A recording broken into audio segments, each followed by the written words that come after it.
नमस्कार,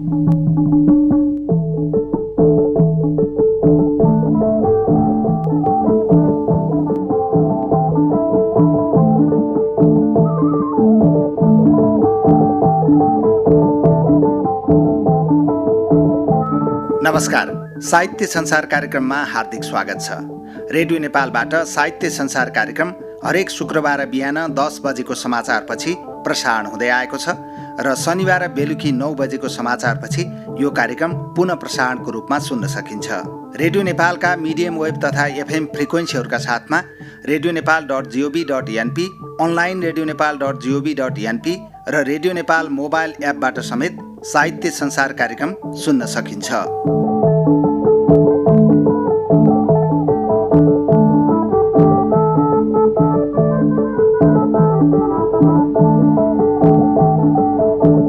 आजको साहित्य संसार कार्यक्रममा हामी कवि साहित्यकार योगराज पौडेलसँग संवाद गर्छौं।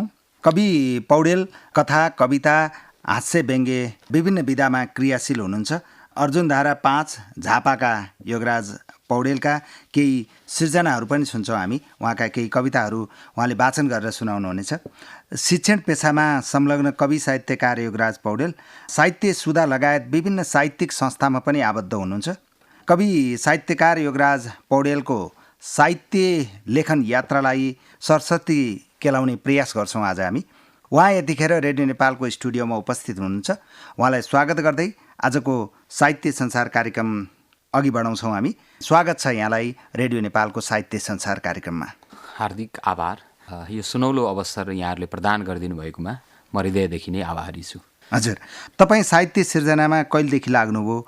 कसरी आकर्षित हुनुभयो साहित्य लेखनतर्फ? साहित्य लेखनको मेरो यात्रा चाहिँ मेरो विद्यालय तहबाट नै भएको हो। विद्यालयमा मलाई शिक्षण गराउने एकजना गुरुले सधैँ कविता वाचन गर्नको निम्ति अभिप्रेरित गर्नुहुन्थ्यो। त्यसबेलादेखि नै मैले बाल कविताहरू सिर्जना गर्न थालिसकेको थिएँ र मैले औपचारिक रूपमा चाहिँ जब म कलेजमा अध्ययन गर्न थालेँ त्यो बेलादेखि नै मैले पत्रपत्रिकाहरूमा प्रकाशन गर्दै मेरो साहित्यिक यात्रालाई अघि बढाएको हुँ। जुन उच्च शिक्षामा लागेपछि साहित्यतर्फ आकर्षित भएँ भन्नुभयो, कसका सिर्जना पढ्दाखेरि चाहिँ म पनि साहित्यमा लाग्नु पर्थ्यो भन्ने चाहिँ केले गरायो यहाँलाई? विशेष गरी म पूर्वीय दर्शनको अध्येता पनि हुँ। त्यो पढ्दै गर्दाखेरि म विभिन्न किसिमका संस्कृतका श्लोकहरू र हाम्रा अग्रज स्रष्टाहरू जो लेखनाथ पौड्यालहरू, माधवप्रसाद घिमिरेहरू हुनुहुन्थ्यो, उहाँका कविताहरू पढ्दै गर्दा र विशेष गरी माधवप्रसाद घिमिरेको गौरी खण्डकाव्य श्रवण गर्दै गर्दा र पढ्दै गर्दा म भित्र पनि एउटा कवित्व प्रतिभा छ कि भन्ने आभास भयो र मैले थोरै छन्दमा कविता रचना गर्नुपर्छ भन्ने सोचेँ। त्यसैले म माधवप्रसाद घिमिरेका कविताहरूलाई नै मेरो प्रेरणाको स्रोत मान्छु। हजुर, यहाँ बढी पद्यमा लेख्नुहुन्छ या पद्य गद्य दुवैमा लेख्नुहुन्छ आफ्ना कविताहरू? मैले विधाकै हिसाबले कविता विधाकै हिसाबले कुरा गर्ने हो भने पद्यमा अलिकति बढी रुचि राख्छु। त्यस पछाडि गद्यमा र लोकलय साथसाथै मुक्तकहरूमा पनि मेरो कलम कहिलेकाहीँ चल्ने गरेको छ। हजुर, यहाँले कथा, कविता, हास्य व्यङ्ग्य, मुक्तक लेख्नुहुन्छ होइन? पहिलो सिर्जना चाहिँ के थियो? के गर्नुभयो साहित्यतर्फ आकर्षित भएर यो चाहिँ मेरो पहिलो सिर्जना हो भनेर आज भन्नुपर्दा कुन सिर्जना थियो, सम्झना छ? मैले मेरो कलेज जीवनमा बुबालाई सम्झेर सायद पितातीर्थ औँसीका दिन को सम्झना गरेर एउटा भुजङ्ग प्रयातमा रचना गरिएको कविता थियो। कुशी औँसीको सन्दर्भमा? हजुर हजुर हजुर। त्यही सन्दर्भमा मैले एउटा भुजङ्ग प्रयातमा रचना गरिएको पिता शीर्षकको कविता चाहिँ नेपाल भन्ने पत्रिकामा प्रकाशन पनि गराइरहेको थिएँ। पहिलो कविता पिता शीर्षकको कविता लेख्नुभयो, त्यो पहिलो कविता नै यहाँको प्रकाशित भयो? हजुर हजुर। लेखनको विशेष रुचि चाहिँ केमा रहेको छ? जस्तो यहाँले कवितामै बढी क्रियाशील देख्छौँ हामी, यहाँ हास्य व्यङ्ग्य पनि लेख्नुहुन्छ, कथा पनि लेख्नुहुन्छ, मुक्त पनि लेख्नुहुन्छ भनेर भन्नुभयो। रुचिको हिसाबले चाहिँ सबैभन्दा बढी कविता नै हो। कविताका लयहरूमा तरङ्गित हुन अत्यन्त आनन्द आउँछ। वास्तवमा साहित्य भनेको त्यो आनन्द प्रदान गर्ने एउटा साधन पनि हो। त्यसैले कवितामा त्यो बढी आनन्द हुन्छ, त्यसमा लय हुन्छ भन्ने हिसाबले म चाहिँ अलिकति बढी आकर्षित कविता विधामा नै भएको छु। हजुर, यो आनन्दको कुरा गर्नुभयो नि, एउटा सर्जकलाई एउटा विषय पाउँदाखेरि त्यो विषयमा एउटा कविता सिर्जना गरेपछि आफ्नो सिर्जना पुरा भएको अवस्थामा चाहिँ कस्तो अनुभूति हुँदो रहेछ? त्यो चाहिँ एकजना आमालाई पहिलोपटक एउटा सन्तान जन्माएर प्राप्त हुने खुसी जस्तो हुन्छ। एउटा सर्जकको लागि एउटा सिर्जना भनेको वास्तवमा आफ्नो सन्तान सरक हो। त्यो सन्तान आफ्नो आँखा अगाडि हुँदाखेरिको एउटा मातापितालाई हुने जुन आनन्द हुन्छ, सर्जकलाई वास्तवमा त्यही नै आनन्द आउँछ जस्तो मलाई लाग्छ। हजुर, आदरणीय श्रोताहरू, आज साहित्य संसार कार्यक्रममा हामी झापा अर्जुनधारा 5 का योगराज पौडेलसँग संवाद गरिरहेका छौँ। कवि योगराज पौडेलको आजको यो संवादको क्रममा हामी केही कविताहरू पनि सुन्छौँ। आजको यो क्रममा यहाँको पहिलो कविता सुनौँ। कुन कविता सुन्छौँ हामी? मैले अघि नै उद्घोष गरेको, मैले सुरुमा रचना गरेको र प्रकाशनमा पनि आएको पिता शीर्षकको कविता भुजङ्ग प्रयातमा रचना गरिएको सुनाउन चाहन्छु। हजुर कविज्यू।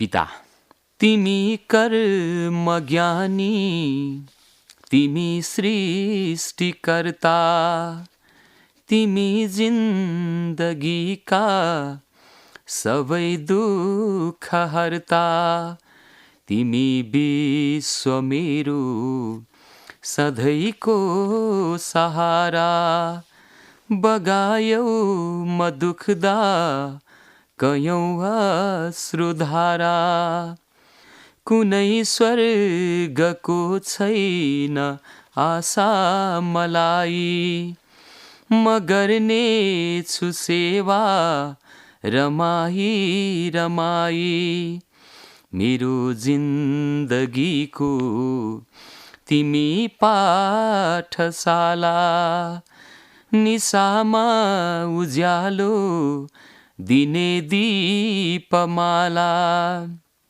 सबै देवतामा तिमी उच्च देवता, र पूजाहरूमा तिमी पूज्य एउटा, सबै वन्दनामा तिमी श्रेष्ठ गान, न कोही हुनेछन् पिताकै समान, बिते जीविकाका सयौँ घाम पानी, छ तिम्रो व्यथाको अनौठो कहानी, गरी त्याग सन्तानको त्यो खुसीमा, पुगे चाहना सर्वदा बन्धकीमा। अब अन्तिम श्लोक। सही वेदनाका असाध्यै झटारो, खपी कष्ट पीडा अनेकौँ तगारो, दियौ साथ प्यारो छहारी र छाया, कहाँ सक्छु होला यसै तिर्न माया। पिता, यहाँले आफ्नो सुन्दर कविता भुजङ्ग प्रयात छन्दमा लेख्नु भएको यहाँको कविता निकै मिठो, निकै सुन्दर रूपमा वाचन गरेर सुनाइदिनु भयो। कवि योगराज पौडेलज्यू, यहाँको कविता लेखनको सन्दर्भमा एउटा जिज्ञासा, यहाँ कविता लेख्नुहुन्छ अथवा कविता सिर्जना गर्नुहुन्छ नि, त्यो कविता सिर्जना गर्नुको मूल उद्देश्य के हुन्छ? कविता सिर्जना गर्नुको मूल उद्देश्य भनेको वास्तवमा हामी जीवन भोगिरहँदा, समाजमा व्यवहार गरिरहँदाखेरि थुप्रै कुराहरूको अनुभूति हाम्रो स्मृति पटलमा, हाम्रो मानस पटलमा हामी सङ्ग्रह गरिरहेका हुन्छौँ। हजुर, ती सङ्ग्रहित गरेका कुराहरूलाई एउटा सिर्जनाका माध्यमबाट अभिव्यक्ति गर्दा पहिलो कुरा आत्मानुभूति प्राप्त हुन्छ। र मेरो उद्देश्य चाहिँ आत्मानुभूति प्राप्त गर्नुको निम्ति म कविता रचना गर्छु। यसै गरी समाजका वास्तविकताहरूलाई विभिन्न पाठकहरूका सामु जस्ताको तस्तै देखाउनको निम्ति पनि कविता सिर्जना गरिन्छ। कविता सिर्जनाका धेरै उद्देश्यहरू हुन्छन्। तिनै उद्देश्यहरूमध्ये मेरो पहिलो उद्देश्य र दोस्रो उद्देश्य यहाँलाई सुनाएँ। तेस्रो उद्देश्यका रूपमा चाहिँ कहिलेकाहीँ लहरमा पनि कविता सिर्जना गरिन्छ, साथीभाइहरूलाई मनोरञ्जन दिनाउनका लागि पनि।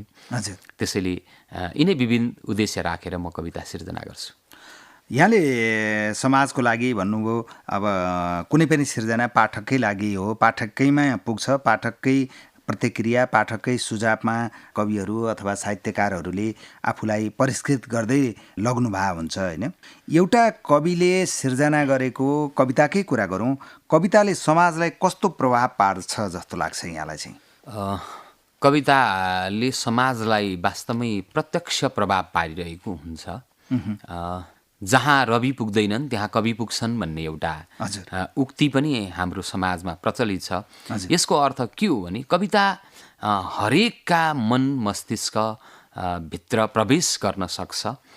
उदाहरणकै रूपमा हामी लियौँ, जति बेला हामी प्राथमिक कालमा युद्धले थकित भएका बेलामा जब भानुभक्तीय रचना रामायण आयो, त्यो बेलामा हरेक नेपालीहरूको, जो नेपाल भित्रै मात्रै नभएर नेपाल बाहिरका भुटान, बर्मा, बङ्गलादेशसम्म जहाँ जहाँ नेपालीहरू पुगेका थिए त्यहाँसम्म भानुभक्तीय रचनाले स्थान पायो र अत्यन्त लोकप्रिय भयो।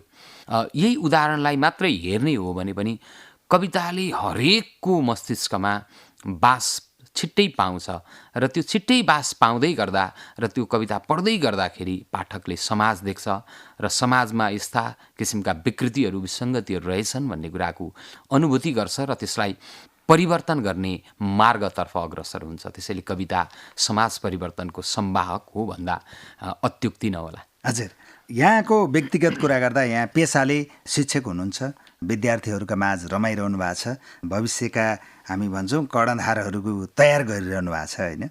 यहाँ शिक्षण पेसामा भएको नाताले यहाँले साहित्यिक कृतिका साथसाथै गैर साहित्यिक लेखहरू पनि लेख्नुहुन्छ, पढ्नुहुन्छ। यहाँको हिसाबमा चाहिँ यहाँले हेर्दा चाहिँ के पाउनुहुन्छ? साहित्यिक र गैर साहित्यिक वाङ्मयले दिने सन्देशमा चाहिँ के भिन्नता पाउनुहुन्छ अथवा शैलीमा के भिन्नता पाउनुहुन्छ? अत्यन्त सान्दर्भिक प्रश्न हजुरले गर्नुभयो। वास्तवमा साहित्यिक रचनाहरूले दिने जुन उद्देश्यहरू छन्, दिने कुराहरू छन्, तिनीहरू चाहिँ आनन्दको अनुभूति दिलाउँदै समाजका वास्तविकताहरू देखाउने कुराहरू हुन् भने वाङ्मय, अन्य साहित्येतर विधाका अन्य वाङ्मयहरूले चाहिँ वास्तविकता मात्रै प्रदान गर्छन्। त्यसैले ती दुईटा अलिक फरक कुरा हुन् भन्ने मलाई लाग्छ। किनभने साहित्यभित्र त रसानुभूति हुन्छ, त्यो रसानुभूति त हामी वाङ्मयहरूमा प्राप्त गर्न सक्दैनौँ। वाङ्मयहरूमा चाहिँ हामीले जे छन् ती सत्यहरू, जीवनका सत्यबोधहरू, समयका सत्यबोधहरू, ईश्वरीय, लौकिक, अलौकिक, पारलौकिक जस्ता विभिन्न विषयहरूको सत्यबोध चाहिँ वाङ्मयहरूले गराउन सक्छन्। तर साहित्यले चाहिँ त्यो सत्यबोधका साथसाथै आत्मानुभूति र रसानुभूति पनि प्रदान गर्छ। त्यसैले यी दुईटा अलिक फरक नै विषय हुन् भन्ने मेरो बुझाइ छ। हजुर, यहाँको कविता नै सुनौँ। यहाँले पहिलो कविता पिता निकै मिठो सुन्दर वाचन गरेर सुनाउनु भएको थियो। अब हामी अर्को एउटा कविता सुनौँ, कुराकानीको सन्दर्भ फेरि जोडौँला। कुन कविता सुन्छौँ अब चाहिँ? यहाँलाई फेरि पनि धन्यवाद। मैले अघि नै भने जसका काव्यकृति पढेर मैले कविता सिर्जनामा लाग्नुपर्छ भन्ने प्रेरणा पाएँ, तिनै व्यक्तिको निधनको लगभग 20 मिनटभित्रमा मैले, त्यो खबरको 20 मिनटभित्रमा मैले एउटा 5वटा श्लोक रहेको शार्दुल विक्रीडित छन्दको कविता रचना गरेर थिएँ। श्रद्धाञ्जली शीर्षकको त्यही कविता म वाचन गरेर सुनाउन चाहन्छु। हुन्छ कविज्यू। यो कविता शार्दुल विक्रीडित छन्दमा छ। नेपाली कविता हिमाल शिरमा पुर्याउने माधव, जाऊ हे युगका धरोहर तिमी वैकुण्ठमा लौ अब।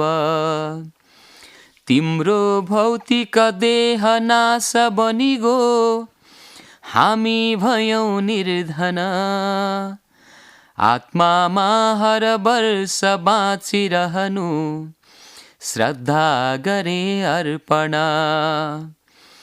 तिम्रो नाम अमूल्य दिव्य छ सदा साहित्य आकाशमा, तिम्रा काव्य सदैव गुन्जिरहने आत्मीय उच्छ्वासमा।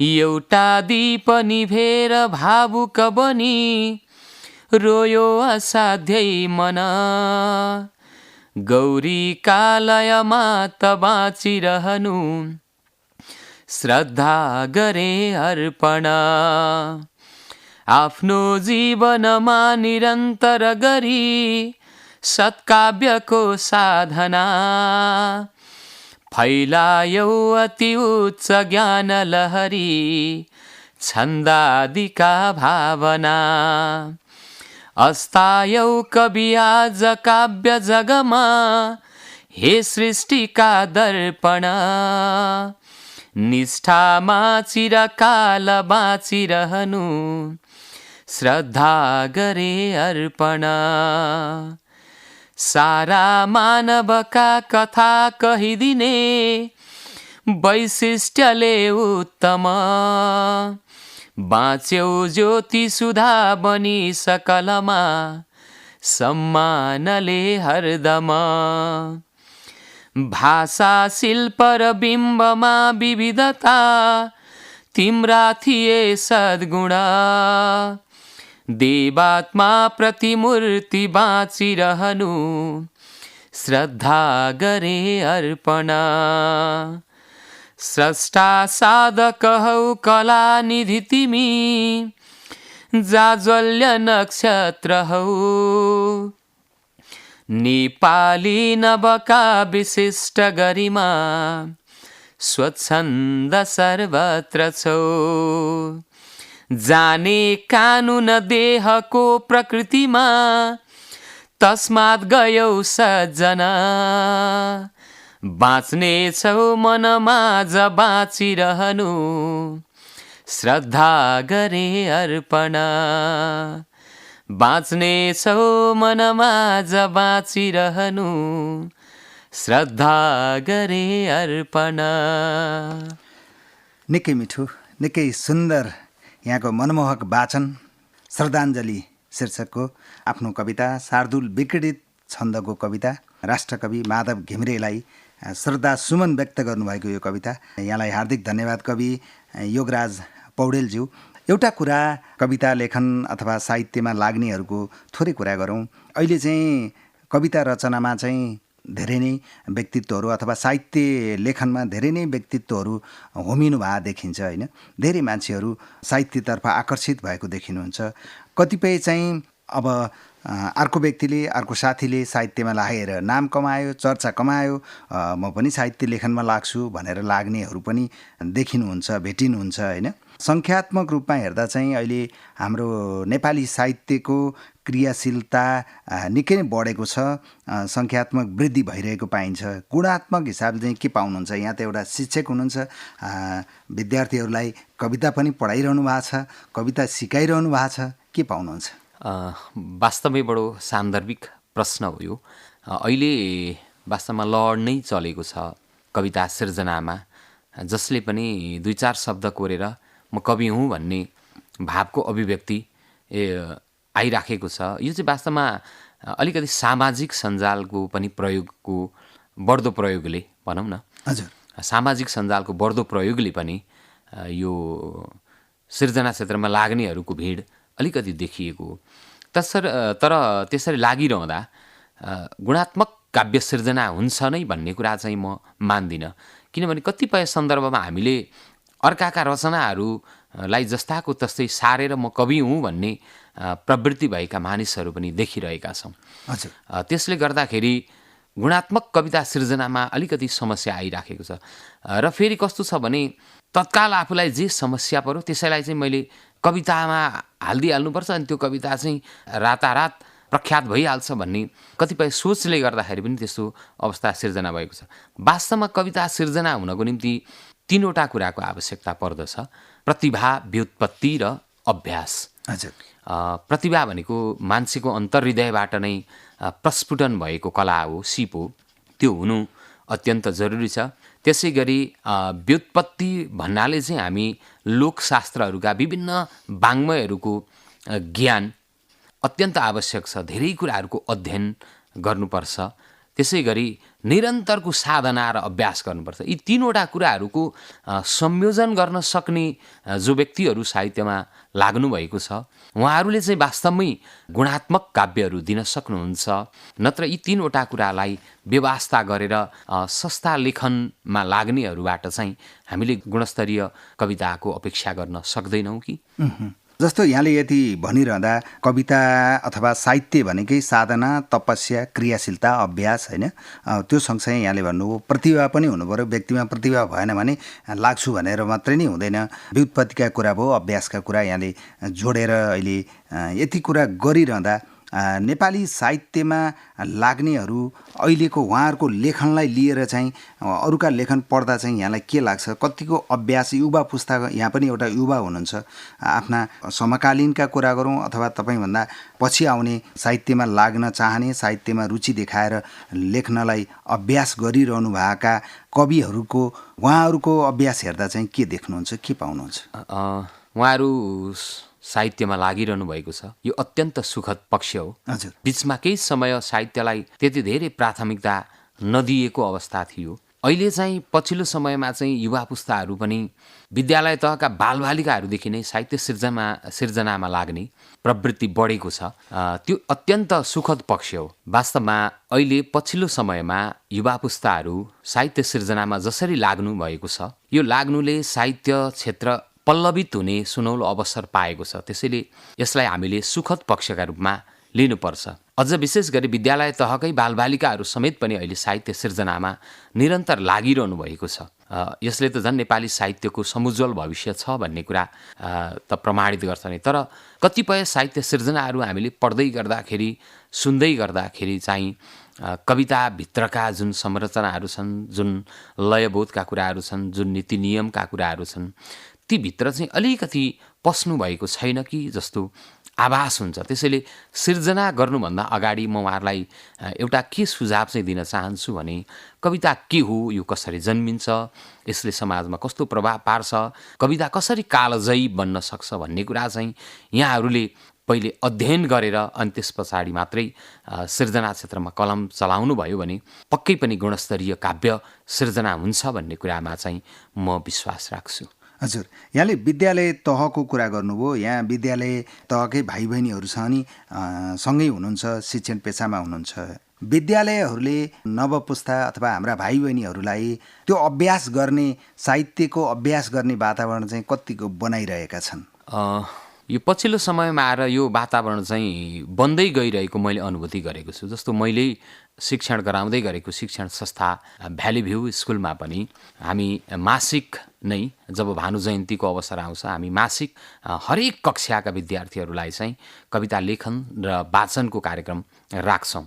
त्यसै गरी विद्यालयमा पढाइरहँदाखेरि विभिन्न विद्यालयहरूबाट चाहिँ कविता वाचनका, छन्द कविता वाचनका, गद्य कविता वाचनका, स्थलगत कविता लेखनका कार्यक्रमहरू आइराखेका छन्। र यी कार्यक्रमहरूले गर्दाखेरि पनि अहिले चाहिँ विद्यालय तहहरू पनि बालबालिकालाई सुरुदेखि नै साहित्य सिर्जनामा लगाउनुपर्छ भन्ने उद्देश्यले लागि परेको चाहिँ आभास हुन्छ। हजुर, जस्तो यहाँले विद्यालय तहमा विद्यार्थीहरूलाई अभ्यास गराइरहेको कुरा गर्दा कविता लेखनमै बढी क्रियाशील भएको नाताले म एउटा जिज्ञासा यहाँसँग, कविताका चाहिँ पाठक अलि कम हुन्छन् भन्ने गरेको सुनिन्छ नि कविहरूले, यहाँलाई चाहिँ के लाग्छ? यहाँ पनि एउटा क्रियाशील कवि, निकै मिठो वाचन गर्नुहुन्छ, निकै मिठो लेख्नुहुन्छ। पक्कै पनि कविताका पाठक कम नै हुनुहुन्छ। यसको अर्थ के हो भने कविता अलिकति अन्य साहित्यिक विधाभन्दा व्यवस्थित विधा पनि हो। र कवितामा अलिक बढी बिम्ब प्रतीकहरूको प्रयोग गरिन्छ, रूपक उपमाहरूको प्रयोग गरिन्छ। त्यसले गर्दाखेरि सजिलै तरिकाले सरल भाषामा भन्ने भन्दा कवितालाई चाहिँ संक्षिप्त रूपमा धेरै भन्ने विधाका रूपमा चिनिएको हुनाले पनि कतिपय अब साधारण पाठकका लागि कविता बोधगम्य नहुन सक्छ। त्यस अर्थमा पनि कविताका पाठकहरू कम भएको भन्ने अनुभूति भएको हो। तर वास्तवमा पछिल्लो समय सामाजिक सञ्जालको प्रयोग भइसके पछाडि चाहिँ त्यही कवितालाई सरल तरिकाले लयमा वाचन गर्ने प्रवृत्तिको पनि अहिले विकास भइरहेको छ। यसले गर्दाखेरि चाहिँ पढ्नै पर्छमा होइन कि सुनेर पनि कवितालाई चाहिँ बोध गर्न सकिन्छ भन्ने जनमानस अलिकति बढ्दै गइरहेको छ। त्यसैले बिस्तारै विभिन्न सूचना प्रविधिको विकासले पनि कविताका पाठकहरूको वृद्धि भइरहेको छ भन्ने मलाई लाग्छ। यो नेपाली साहित्यको विकासको लागि सुखद कुरा हो। हजुर। आदरणीय श्रोताहरू, आज साहित्य संसार कार्यक्रममा हामी झापा अर्जुनधारा 5 का कवि योगराज पौडेलसँग संवाद गरिरहेका छौँ र उहाँका रचनाहरू सुनिरहेका छौँ। फेरि पनि यहाँको एउटा कविता सुन्न चाहन्छौँ र हाम्रा आदरणीय श्रोताहरूलाई पनि सुनाउन चाहन्छौँ। कवि योगराज पौडेलज्यू, अब चाहिँ हामी यहाँको कुन कविता सुन्छौँ? म एउटा गद्य रचना सुनाउन चाहन्छु। हजुर, हामीले अघि दुईटा छन्दका कविता सुन्यौँ, पद्यका कविता सुन्यौँ, होइन? अब गद्य कविता सुन्छौँ। म अब गद्य कविता एउटा सुनाउन चाहन्छु। म पुरुष हुँ, तैपनि मैले शीर्षक चाहिँ म आमा बन्दैछु शीर्षकको कविता यहाँ वाचन गर्न लागिरहेको छु। यो चाहिँ गद्यमा छ। हजुर, अलिकति लामो हुन सक्छ। हजुर। रसुवाको निर्विकार सौन्दर्यमा, रसुवाको निर्विकार सौन्दर्यमा रसियाको समृद्धि थपक्क थप्नु छ। रसुवाको निर्विकार सौन्दर्यमा रसियाको समृद्धि थपक्क थप्नु छ।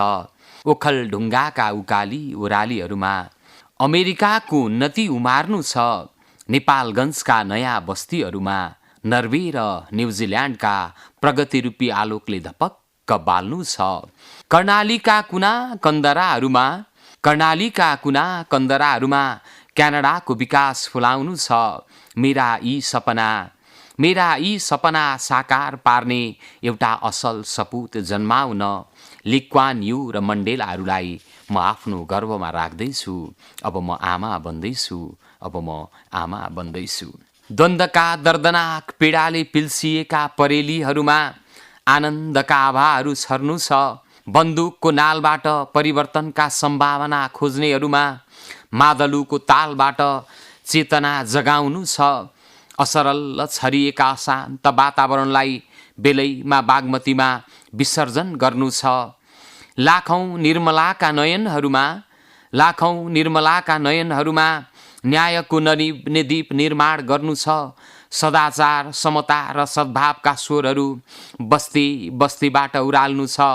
मेरा यी जपना यथार्थमा रूपान्तरण गर्ने एउटा न्यायिक सपुत जन्माउन सिद्ध पुरुष बुद्ध अनि महात्मा गान्धीहरूलाई म आफ्नो गर्वमा राख्दैछु। अब म आमा बन्दैछु, अब म आमा बन्दैछु। म आमा बन्दैछु गद्य कविता यहाँले वाचन गरेर सुनाउनुभयो कवि योगराज पौडेलज्यू। यहाँका निकै सुन्दर कविताहरू आज वाचन गरेर सुनाइरहनु भएको छ। यहाँ यस्ता मिठा कविता लेख्नुहुन्छ, मिठो वाचन गर्नुहुन्छ। पुस्तकाकार रूपमा चाहिँ यहाँका कविताहरूको अवस्था के छ? पुस्तकाकार कृतिका रूपमा चाहिँ विशेष गरी कोरोनाको वैश्विक महामारी भयो, सारा जनजीवन अस्तव्यस्त भयो, सबै घरभित्र थुनिन बाध्य भयौँ। त्यो बेलामा मेरो एकजना मित्रले र मैले 100 दिनमा 100 कविता हजुर भन्ने एउटा अभियान चलायौँ। 100 दिन कविता रचना गर्ने र 100 दिन कविता वाचन गर्ने, त्यसलाई भिडियो बनाउने र अनि त्यस पछाडि त्यसलाई सामाजिक सञ्जालमा अपलोड गर्ने। हजुर, त्यसरी हामीले 100 दिन, कुनै दिन पनि खाली नराखिकन हामीले 100 दिनमा 100 वटा कविता रचना गऱ्यौँ, वाचन पनि गऱ्यौँ र त्यसलाई हामीले सामाजिक सञ्जाल मार्फत त्यसलाई बाहिर पनि ल्यायौँ। त्यस पछाडि लकडाउन खुल्यो। लकडाउन खुलिसके पछाडि चाहिँ कवितालाई पुस्तकाकार कृतिका रूपमा पनि निकाल्नुपर्छ भन्ने उद्देश्यले मेरो साथी जो वीरेन्द्र नेपाल हुनुहुन्छ, उहाँले चाहिँ विश्व वेदना शीर्षकको कविता प्रकाशन गर्नुभयो। मैले त्यति बेला नै प्रकाशन गर्ने तयारीमा राखेको थिएँ, तर अब समय परिस्थिति यसले साथ दिएन। मैले पनि 51वटा कविता चाहिँ प्रकाशन गर्नुपर्छ भनेर सबै डिजाइनहरू पनि सम्पूर्ण कुराहरूको तयारी सकेर यसलाई चाहिँ अहिले भर्खरै शिखा बुक्समा दिएको छु। अब चाँडै नै पुस्तकाकार कृतिका रूपमा मेरो पनि आउँछ भन्ने मेरो आशा छ। हजुर, यहाँका निकै सुन्दर कविताहरू पाठकमा चाँडै पुगुन्, पाठकहरूले रसास्वादन गर्न पाउन्। तपाईँको सृजन यात्राको कुरा गर्दा, कविता लेखनका कुरा गर्दा, साहित्य लेखनको कुरा गर्दा अघि यहाँले थोरै भन्नुभएको थियो कवि लेखनाथ पौड्यालका कविताहरू र राष्ट्रकवि माधव घिमिरेका कविताहरू अथवा अझ गौरी खण्डकाव्यबाट त निकै प्रभावित भएर म साहित्यमा लागेँ भन्नुभयो। वर्तमानमा चाहिँ कसका सिर्जनाहरूबाट अथवा कस्ता खालका सिर्जनाहरूबाट चाहिँ बढी प्रभावित हुनुहुन्छ? वर्तमानमा चाहिँ अलिकति बढी कवि साहित्यकारहरूबाट निराशाका कुराहरू, पीडाका कुराहरू, अभिव्यक्त भएका कविताहरू आउँछन्। हजुर। तर म चाहिँ त्यस्ता कविताहरूमा अलिकति ध्यान दिनुभन्दा पनि मैले मेरो समय कसरी परिवर्तन गर्ने, मैले मेरो जीवन कसरी परिवर्तन गर्ने, मैले कसरी चाहिँ आफ्नो जीवनलाई, आफ्नो यात्रालाई चाहिँ कविता मार्फत चाहिँ अगाडि बढाउने भन्ने हिसाबले त्यसरी प्रेरणा दिने खालका, जीवन परिवर्तन गर्ने खालका, राष्ट्रियताका, राष्ट्रभक्ति समेटिएका कविताहरू सुन्ने गर्छु। विशेष गरी अहिले पछिल्लो समयमा देवी नेपाल सरका कविताहरू, त्यसै गरी रामप्रसाद गेवाली सरका कविताहरू, बलराम दाहाल सरका कविताहरू चाहिँ म विशेष गरी सुन्छु र पछिल्लो समयमा सुदेश सत्या लगायतका कविहरूको पनि उपस्थिति छ। उहाँहरूका कविताहरूमा पनि एक किसिमको तपाईँलाई प्रभाव पार्ने वस्तुहरू छन्। रेडियो नेपालको साहित्य संसार कार्यक्रममा छौँ हामी। साहित्य संसार कार्यक्रम मार्फत एउटा कुरा भनिदिनुहोस्, एउटा युवा हुनुहुन्छ, क्रियाशील कवि, कविता लेखेर कविताको मूल्य पाउने अवस्था छ कि छैन आजको दिनमा? बडो गम्भीर प्रश्न गर्नुभयो। वास्तवमा कविता लेखेर नेपालकै सन्दर्भमा चाहिँ मूल्य पाउने वा जीविकोपार्जनकै सन्दर्भमा जोड्नु भएको होला सायद। हजुर। त्यो चाहिँ अलिकति बनिसकेको छैन, किनभने त्यति धेरै सम्पन्न पाठकवर्ग चाहिँ हाम्रो देशमा हुनुहुन्न। अझ भनौँ कविता के हो त भन्ने, कविताले के गर्न सक्छ भन्ने कुराको अनुभूत गर्न सक्ने पाठकहरूको कमी पनि होला सायद। त्यसले गर्दा लेखकहरू, सर्जकहरू सिर्जना त गर्नुहुन्छ, तर उहाँले सिर्जनाबाट जुन किसिमको जीविकोपार्जन गर्ने एउटा बाटो छ त्यो चाहिँ अलिकति पाइरहनु भएको छैन। तर पछिल्लो समयमा चाहिँ यति भनिरहँदा फेरि छैन भन्न सकिन्न। पछिल्लो समयमा चाहिँ काव्य सिर्जनालाई माया गर्ने विभिन्न किसिमका संस्थाहरू हुनुहुन्छ। उहाँहरूले चाहिँ कविहरूलाई आमन्त्रण गर्नुहुन्छ, उहाँहरूको कविता सुनाउनुहुन्छ, सुन्न लगाउनुहुन्छ र त्यसबाट उहाँहरूलाई चाहिँ अन्यायमा पार्नु हुँदैन है भनेर उहाँहरूलाई न्याय गरिरहेको स्थिति पनि छ। त्यसले गर्दाखेरि साहित्य सिर्जनाभित्र पनि जीविकोपार्जनको राम्रो माध्यम छ भन्ने कुराको सङ्केत चाहिँ अवश्य छ। आशा लाग्दो अवस्था छ। हजुर। हामी आजको यो संवादको अन्तमा आइपुगेका छौँ। रेडियो नेपालको साहित्य संसार कार्यक्रम मार्फत तपाईँका कविता भनौँ अथवा सिर्जनाका पाठक र रेडियो नेपालका श्रोताहरूलाई के भन्नुहुन्छ? यहाँहरू सम्पूर्णले मेरो आवाज सुनिदिनु भयो, मेरा सिर्जनाहरू सुनिदिनु भयो। यहाँहरू सम्पूर्णलाई म हृदयदेखि नै हार्दिक आभार व्यक्त गर्दछु। यसै गरी यो स्टुडियोसम्म ल्याइपुर्याउनको निम्ति रेडियो नेपालका आदरणीय व्यक्तित्वहरूले जुन भूमिका खेल्नुभएको छ उहाँहरूका प्रति पनि आभार व्यक्त गर्दछु। र म अन्त्यमा के भन्न चाहन्छु भने साहित्यभित्र सिङ्गो समाज छ, सिङ्गो देश छ र सिङ्गो विश्व छ। महाभारतको एउटा श्लोकमा भने जस्तै यदि आस्ति तदन्यत्र यन्ने आस्ति न तत्क्वचित् भने जस्तै साहित्यभित्र सम्पूर्ण छ। साहित्यमा जे छैन त्यो संसारमा केही पनि छैन। त्यसैले साहित्य सर्वार्थ हो। यो साहित्यलाई अत्यन्त माया गरिदिनु होला र साहित्यकारहरूलाई पनि साहित्य मार्फत श्रमजीवी हुने प्रेरणा प्रदान गरिदिनु होला र अधिकतम कृतिहरू यहाँहरूले पठन गरिदिनु होला। वास्तवमा कम्तीमा पनि हाम्रो मन परिवर्तन हुन्छ साहित्यले, हाम्रो व्यवहार आनीबानी परिवर्तन गर्छ साहित्यले र हामीलाई जीवनको, समाजको र सिङ्गो संसारको बोध गराइदिन्छ। त्यसैले कविता सिर्जना गर्नुहोस्, सके नसके पनि सर्जकहरूका सिर्जनाहरू चाहिँ मन लगाएर भावार्थसहित पढिदिनु हुनको निम्ति म सम्पूर्णलाई हार्दिक आग्रह गर्दछु। यहाँका मिठा कविताहरू, यहाँको मिठो वाचन हामी सुन्न धेरै मन हुँदाहुँदै धेरै यहाँका कविताहरू हामीले पाठकमाझ, हाम्रा श्रोताहरूमाझ पुर्याउन सकेनौँ। अन्तमा फेरि एउटा चाहिँ कविता सुनौँ, त्यसपछि हामी छुट्टिन्छौँ। छोटो कविता। शिक्षा कविता मैले रचना गरेको। म शिक्षण पेसामै आबद्ध भएको हुनाले मैले शिक्षा शीर्षकको कविता रचना गरेको छु। शिक्षा कवितालाई म दुईवटा श्लोक मात्रै वाचन गर्ने अनुमति चाहन्छु। हजुर। शिक्षा हो जगको समुज्वल छटा, शिक्षा महाज्ञान हो, शिक्षा जीवनको अमूल्य गहना, आदर्श सम्मान हो। शिक्षा शाश्वत सत्य हो, किरण हो, विज्ञान अध्यात्म हो। शिक्षा भास्कर हो, विलक्षण प्रभा, आलोक संसार हो। शिक्षा पावन पुण्य धाम महिमा, शिक्षा अलङ्कार हो। शिक्षा दृष्टि दया विशिष्ट गरिमा, यो सृष्टिको सार हो। शिक्षा बुद्धि विवेक ज्ञान लहरी, सौजन्य चैतन्यको। शिक्षा दीप्ति सुसभ्य सौम्य सुकथा, हो मार्ग आनन्दको। निकै मिठो, निकै सुन्दर वाचन, शिक्षा शीर्षकको कविता यहाँले वाचन गरेर सुनाउनु भयो। आजको यो बसाइको अन्तिम कविता। हस्, कवि योगराज पौडेलज्यू झापा अर्जुन धारा 5 का कवि हुनुहुन्छ। यहाँले रेडियो नेपालको साहित्य संसार कार्यक्रमलाई समय दिनुभयो। रेडियो नेपालको स्टुडियोसम्म आएर आफ्ना साहित्यिक धारणाहरूका साथमा केही कविताहरू पनि वाचन गरेर सुनाउनु भयो। यहाँले आज 4वटा कविता वाचन गरेर सुनाउनु भयो। 3टा छन्दमा सुनाउनु भयो, पिता, श्रद्धाञ्जली र शिक्षा शीर्षकका कविताहरू। र म आमा बन्दैछु एउटा गद्य कविता पनि यहाँले वाचन गरेर सुनाउनु भयो। समय र संवादको लागि रेडियो नेपाल साहित्य संसार कार्यक्रमको तर्फबाट कवि योगराज पौडेलज्यूप्रति आभार व्यक्त गर्छौँ।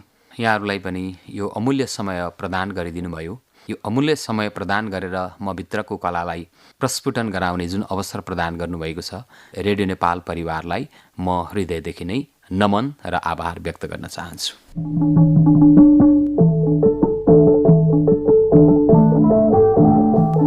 अब आजको लागि साहित्य संसार कार्यक्रमको निर्धारित समय सकिने लागेको छ।